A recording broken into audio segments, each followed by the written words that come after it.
No hay nada más tierno que un niño jugando con su amigo imaginario. Excepto si son las 3 de la mañana y el niño levita medio metro sobre el suelo. Mansión Foster para amigos imaginarios es sin duda una caricatura icónica y entrañable. Sin embargo, solo necesita un par de libertades creativas y niños muy curiosos para convertirse en horror cósmico puro y duro. Y es que la idea de materializar lo que los niños imaginan suena bonito en un principio, pero justamente hoy te traemos 10 ejemplos en los que mejor dejamos a estos amigos en el mundo de la imaginación. Número 10. Jonathan. Durante la década pasada se popularizó una historia en foros de Estados Unidos. Un niño de Chicago, Illinois, decía tener un amigo llamado Jonathan. Lo extraño es que los padres del niño preguntaron en el preescolar al que lo llevaban por este tal Jonathan y ningún niño, ni maestro o trabajador, se llamaba Jonathan. Incluso analizaron y dieron con que su hijo de hecho no conocía a nadie llamado Jonathan, ni en su vida cotidiana ni por la televisión. Era extraño que este nombre le haya nacido espontáneamente. Además de que el niño afirmaba que Jonathan lo acompañaba a desayunar, se sentaba con él, incluso le soplaba las respuestas correctas cuando la maestra preguntaba algo. Al poco tiempo, este tal Jonathan también lo acompañaba en casa, incluso al momento de dormir. El niño le pedía a su mamá que arropara también a Jonathan. A medida que pasaba el tiempo, los padres notaron que su hijo hablaba cada vez menos y se volvía más introvertido, tanto en la escuela, donde dejó de jugar con niños, pues ellos no querían jugar con Jonathan, y en casa dejó de ser comunicativo con sus padres. Luego de días, el niño confesó a sus papás que Jonathan le había estado diciendo que debía hacer cosas malas para mantener su amistad, desde comer gusanos hasta golpear a otros niños. Por suerte, el niño confió en sus padres antes de continuar bajo las influencias de su amigo Jonathan. Número 9. Charlie. ¿Recuerdan el juego Charlie? La ouija de la generación Z que, como buen reboot, está súper simplificado y terminó siendo publicidad. Pero comenten abajo si tienen alguna anécdota turbia con el tal Charlie. No es claro si el viral juego terrorífico de lápiz tiene relación con esta historia, pero el amigo antagonista de esta historia también se llama Charlie, pues los padres de Angélica se comenzaron a preocupar por ella cuando les dijo que tenía un amigo imaginario llamado Charlie que vivía nada más y nada menos que en su armario. Aunque al principio era inofensivo, la niña comenzó a tener pesadillas fuertes e inexplicables. Comenzó a afirmar que Charlie la estaba persiguiendo por la casa. Los padres tomaron acción cuando encontraron a Angélica hablando con una figura extraña, muy oscura en su armario, cuando ellos estaban seguros de que su hija estaba sola en su habitación. Optaron por llamar al pastor de su comunidad a bendecir toda la casa. Y aunque de vez en cuando Angélica vuelve a hablar sobre Charlie, aquella sombra no volvió a aparecer en ese armario. Número 8. Sally.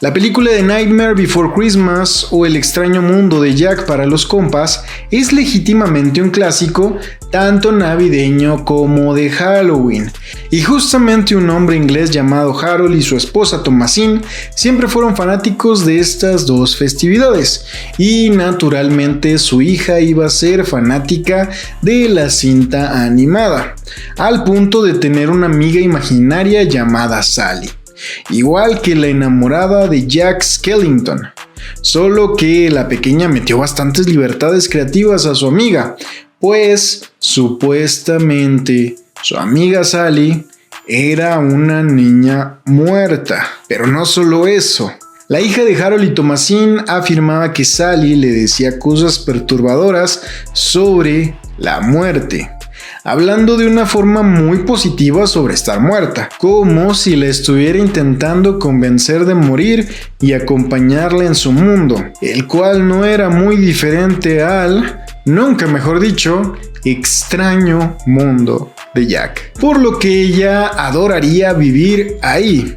Incluso le prometió que estaría con Spots, la mascota de la familia, que curiosamente Harold y Thomasine aplicaron la de tuvimos que llevar a Spots a un rancho enorme donde puede correr y jugar. Y la pequeña recién se enteró de la verdad de boca de la, ya para ese momento, terrorífica Sally. Harold y Thomasine dedicaron mucho tiempo a hablar con su hija sobre la muerte, asesorados por un pediatra, y comenzaron a ver cómo Sally dejaba de existir, hasta el punto en el que podían ver la película favorita de la familia sin miedo a revivir a la infame Sally. Número 7. El hombre oscuro. La oscuridad es un miedo bastante común, sobre todo en los niños, por lo que los padres de Tristán no entendían por qué le entusiasmaba tanto la noche, hasta que Tristán les dijo que era la hora a la que podía ver a su mejor amigo. El niño de Santiago de Chile ¡Somos el mejor país de Chile, hermano! Afirmaba tener un amigo imaginario llamado el hombre oscuro, que solo aparecía, como su nombre lo dice, en la oscuridad. En un principio no era tan malo este amigo, incluso ayudaba a Tristán a conciliar el sueño sin llamar a sus padres por la noche, e incluso a veces por la mañana contaba a su madre que tuvo miedo por la noche, pero se tranquilizó al pensar que el hombre oscuro lo acompañaba. A medida que pasaba el tiempo, las cosas se tornaron a ser completamente contraproducentes, pues el niño comenzó a tener miedo a la noche, mucho más que antes de la aparición del hombre oscuro. Los padres preguntaron si su amigo ya no lo protegía, y Tristán contestó que ahora él era quien lo aterrorizaba. Por algunos meses el niño se negó a dormir solo en su habitación. Cuando sus padres lo dejaban solo después de caer dormido, a la mañana siguiente Tristán contaba cómo el hombre oscuro le quitaba la voz y por más que intentaba gritar, no podía. El pequeño comenzaba a presentar síntomas de insomnio, incluso comenzó a perder la concentración y aprovechaba cualquier momento del día para descansar un poco. Con ayuda de una luz nocturna y una rutina de higiene de sueño, poco a poco la figura del hombre oscuro se fue desvaneciendo hasta que dejó de ser un problema. Por ahora. Número 6. Mandy, la niña del espejo. Un sesgo machista que se acarrea incluso desde la infancia es que los niños tienen bastante más rechazo por hacer amistad con las niñas de lo que las niñas lo tienen por los niños. Y esto, sin tener que ser un dato duro, también aplica con los amigos imaginarios. Por lo regular, un niño imagina a un amigo varón. Incluso aunque se imagine un cangrejo antropomórfico robot militar del espacio, es varón. Y esto viene a colación porque Gregory, el primogénito de una familia en Malibú, tenía una amiga imaginaria llamada Mandy, con quien hablaba cuando su mamá lo peinaba frente al espejo. Esto fue particularmente extraño cuando sus padres le iban a premiar sus buenas notas, pero lo que pidió fue un espejo para su cuarto. Y sus motivos eran que quería platicar con Mandy en su cuarto, sobre todo por la noche cuando no podía dormir. Sus padres se lo concedieron. Le obsequiaron todo un mueble para organizar sus juguetes, el cual incluía un gran espejo de tamaño completo. La curiosidad de su madre le hizo preguntarle a Gregory cómo hablaba con Mandy, y Gregory le mostró.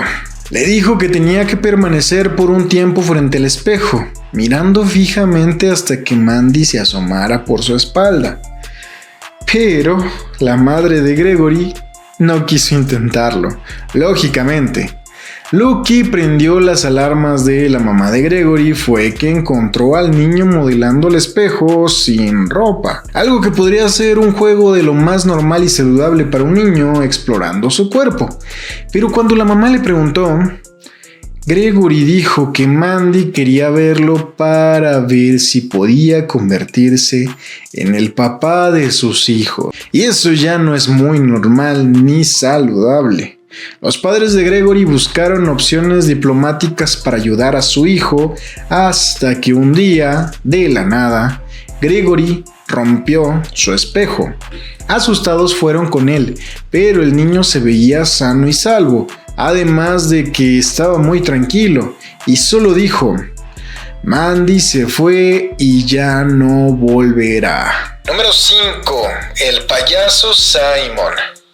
Todos hemos jugado alguna vez el juego de Simón Dice, un juego bastante inofensivo que consiste en inventar una figura autoritaria que te obliga a seguir sus órdenes, y eso hizo Susan, la hija de Jim y Katy Stevenson. Imaginó a Simon como un payaso muy poderoso. Muchos pensaron lo lógico, que la pequeña Susie se había basado en Pennywise para imaginar a su amigo. Pero los Stevenson aseguran que Susie, a sus 6 años, no tenía cómo conocer a Pennywise, por lo que era bastante extraño, pero la niña tenía su lógica. Si todos hacen lo que Simón dice, debe ser alguien muy poderoso. Y en su pensamiento inocente de niña, describía al payaso Simon como un dios que podía castigar a quienes no cumplían con sus órdenes. Su madre Katy se atrevió a preguntarle sobre estos castigos, a lo que Susie respondió mientras continuaba dibujando tranquila, que a ella le dijo que podía hacerle daño a sus padres si no la obedecía. Al poco tiempo se enteraron de que el payaso Simon no era una invención de Susan, sino que una niña en la escuela les había metido esa idea a muchos de sus compañeros, y que incluso otro compañero había sido expulsado por morder a la maestra por órdenes de Simon. Quizá una niña muy creativa viendo películas o leyendo libros que no debería, o la discípula de un monstruo cósmico. Los Stevenson cortaron esa influencia cambiando a Susan de escuela, y la mala noticia es que ahora no sabemos cómo terminó todo con los testigos del payaso Simon. Antes de continuar, te recordamos que si quieres saber más acerca del mundo del terror y la ciencia ficción, suscríbete y forma parte de este círculo dantesco. También te invitamos a darte la vuelta por nuestra sección Relatos de lo Dantesco, donde leemos anécdotas creadas por la comunidad, y justamente uno de esos relatos fue la inspiración para esta lista. Número 4. Mr. Buttons. Los muñecos de trapo tienen una cualidad maravillosa: vivir al límite entre lo tierno y lo perturbador. Pero es innegable que la conexión de un niño con un juguete que él mismo hizo con todo su amor es bastante grande, lo cual puede tornarse peligroso cuando este muñeco pareciera estar embrujado. Y esta es la historia de Dylan, un niño de 6 años que no paraba de hablar sobre el señor Botones. Lo dibujaba, lo describía, hasta que sus padres le concedieron su deseo. Llevaron a Dylan a una clase de manualidades, donde le ayudaron a crear a su querido Mr. Buttons, con tela, hilo y, claro, botones. Los padres de Dylan le obsequiaron esta clase, pero Dylan le obsequió a Mr. Buttons un cuerpo que habitar, por lo que el niño intensificó las menciones del señor Botones, no lo soltaba para absolutamente nada, ni siquiera para bañarse. Dylan comenzó a presentar llagas en las manos. Los padres buscaron limitar la dependencia que presentaba su hijo al muñeco, pues incluso el muñeco comenzaba a oler mal, con posibles hongos o bacterias muy peligrosas, debido a que Dylan lo metía a la regadera y no lo soltaba, ni siquiera para secarlo. El foco rojo más potente fue cuando vieron que Dylan metía a Mr. Buttons dentro de su ropa interior, y aseguraba que a Mr. Buttons le gustaba estar ahí. Los padres le quitaron al muñeco por la mañana antes de que despertara, pero fue en vano, pues lo primero que hizo Dylan al despertar fue ir directo a donde el muñeco estaba. Los padres de Dylan volvieron a quitárselo mientras dormía, pero en esta ocasión, después de mucho pensarlo, se deshicieron de él completamente. No contaban con que todo empeoraría a partir de ahí. Dylan presentaba síntomas del síndrome de abstinencia, comenzó a ser violento, incluso con comportamientos no aptos para su edad. Lo más aterrador fue cuando encontraron al niño usando los materiales de costura con los que había creado a Mr. Buttons para coserse en su rodilla 2 ojos como los del señor Botones, con tal de hablar con él. Los padres decidieron atender a Dylan profesionalmente y aunque fue muy difícil, después de 2 años lograron que su hijo volviera a ser como era antes del temible Mr. Buttons. Número 3. El gato negro. Tan seguro como que existe mi alma, creo que la perversidad es uno de los primitivos impulsos del corazón humano. Sí, acabo de citar a Edgar Allan Poe, pero les prometo que no es de a gratis. El pequeño Nikolai, hijo de una madre soltera de la ciudad de Vladivostok, añoraba tener un gato después de haber visto un sinfín de videos de gatos en internet. Su madre le decía lo complicado que era cuidar a un gato y que incluso podía llegar a ser peligroso. ¿Qué mejor le regalaría un cachorro o un hurón? Pero Nikolai quería un gato a toda costa, tanto que lo imaginó. Un gato negro llamado Zula. Un día le entró un fuerte catarro a la madre de Nikolai. Estuvo estornudando bruscamente toda la noche. Y al atenderse, el doctor le dijo que tenía una fuerte alergia al pelo de gato, cosa que fue bastante extraña porque no convivían con gatos, por lo menos no con uno real. O eso pensaban. Según testimonios de Nikolai y de su madre, Zula se metió muy fuerte en la mente de Nikolai, al punto de comenzar a hacerle daño a sus compañeros de escuela, mostrarse cansado, pálido y mediante estudios resultó tener incluso anemia. Cansada de todo el tema de Zula, además de estar estornudando todo el maldito día, la madre de Nikolai acudió a una iglesia ortodoxa a contar su situación. En la iglesia le preguntaron a Nico sobre por qué le puso Zula a su gato. Y lo que respondió causó escalofríos a todos los presentes. Yo no se lo puse, pero su nombre real era difícil de pronunciar. Su nombre real es Bat-Zula. Rápidamente comenzaron trabajos para correr al demonio Bat-Zula de la casa y tiempo después, por fin, su madre le regaló un gato a Nikolai. Número 2. El curro bombín. Y de la madre Rusia volvemos a mi México.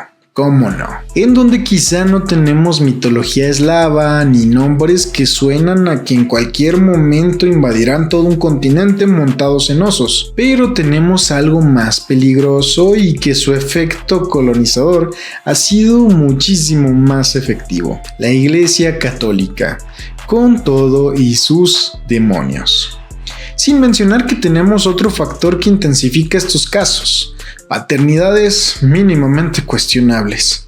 Y es el caso de Guadalupe, una niña en 1978 que vivía en una casa hogar atendida por monjas. Un día la mandaron a la tienda por un manojo de cilantro para hacer lentejas. Al volver ocurrió lo peor. Guadalupe se equivocó y trajo perejil. Bueno, quizá también haya pasado eso, pero lo que nos cuenta la historia es que Guadalupe les dijo a las monjas que un señor de traje la había acompañado hasta la tienda y de regreso se había presentado como el curro bombín y Lupita lo había invitado a comer lentejitas. Les preguntó a las monjas si dejaban entrar al curro para que comiera sus lentejas. Las madres naturalmente no vieron a nadie y le dijeron que sí. Y ese fue el error: permitirle el acceso a la casa hogar, donde se cuenta que comenzaron a ocurrir eventos paranormales que incluían una epidemia de sonambulismo. Por lo menos 12 niños despertaron en lugares random lejos de sus camas.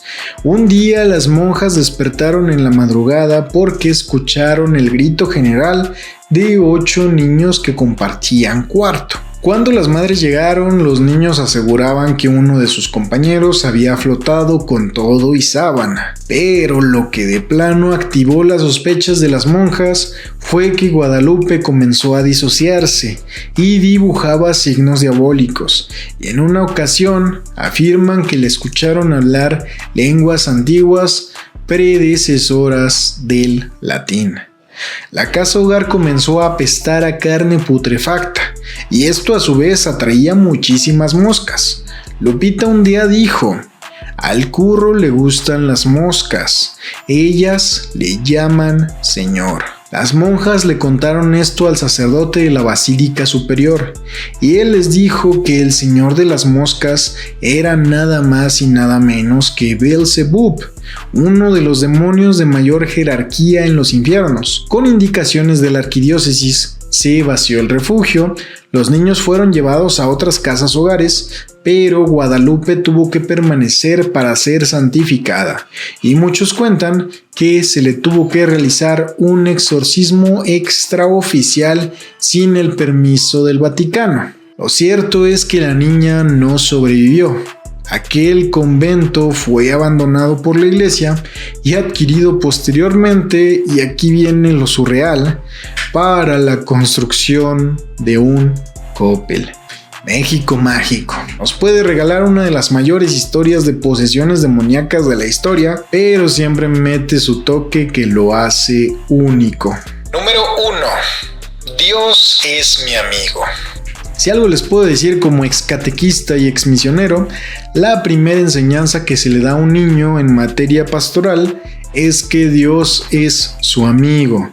Incluso el chavo lo sabe. Oye bien lo que te digo, busca la dicha, busca a Jesús. Pero lo extraño es cuando un niño francés de padres ateos aprende esto. De ningún lado parece ser. Y este fue el caso de Jeremy, quien de forma muy espontánea les dijo a sus padres que se había hecho de un nuevo amigo. Y su amigo era Dios. Que su amigo había creado las plantas, los animales y hasta a papá y a mamá. Lógicamente, sacados de onda, los papás le preguntaron que de dónde había escuchado eso, si algún niño en la escuela le había hablado de Dios. Ellos no tenían ningún problema, incluso su plan era ver de cuál de todas las religiones le habían hablado de Dios a Jeremy, para seguirle el juego sin confundir más a su hijo. El pequeño de 7 años les dijo que no, nadie. Solo un día Dios se le presentó en un sueño, le pidió ser su amigo y él accedió con gusto. Sus padres, al ser hijos de padres creyentes, contaban con algunas imágenes religiosas, le mostraron una imagen de Jesús a Jeremy para ver si él era su amigo. Pero Jeremy dijo que no, que su amigo no tenía una forma, que no se parecía a nadie, pero a su vez se parecía a todo el universo. Y vato, si escuchas a tu hijo decir eso, una de dos: o lo publicas en Facebook diciendo mi hijo es un genio, cada día me sorprende más, o lo lógico, lo llevas con un psicopediatra para ver de dónde surgen tantos conceptos tan complicados, ya no digamos para un niño, para una persona común y corriente. La doctora les dijo a los padres que posiblemente su hijo tuviera un halo de esquizofrenia, pero al ser un niño era muy difícil diagnosticarle con esquizofrenia, por lo que no se podía hacer mucho. Pero que estuvieran al pendiente de él y vieran si todo era creatividad innata de un niño o, por el contrario, podía ser algo más turbio. Al poco tiempo, Jeremy comenzó a tener conductas problemáticas y su maestra les envió una foto a los padres donde, con unas tijeras, había raspado su mesa escribiendo algo parecido a Jeux Kutuburat.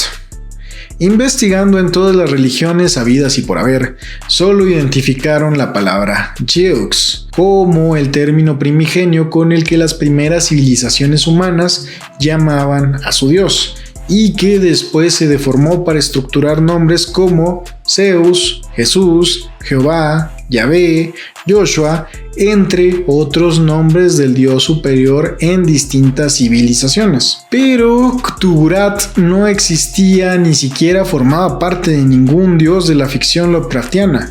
Jeremy se volvió muy extrovertido, sus compañeros, incluso niños mayores que él, le comenzaban a buscar y a seguir. Comenzó a darles miedo a los adultos. Jeremy predecía eventos, accidentes, incluso a una maestra le dio el pésame por el fallecimiento de su padre horas antes de que ocurriera.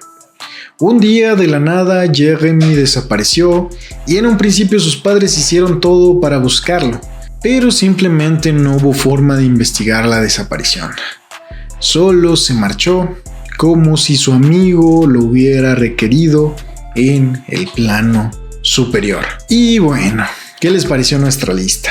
Les debo confesar que estoy muy iluminado en esta ocasión porque decidí grabar este video en pleno día, porque la verdad me dio un poquito de miedo el tema y espero que a ustedes les haya pasado lo mismo.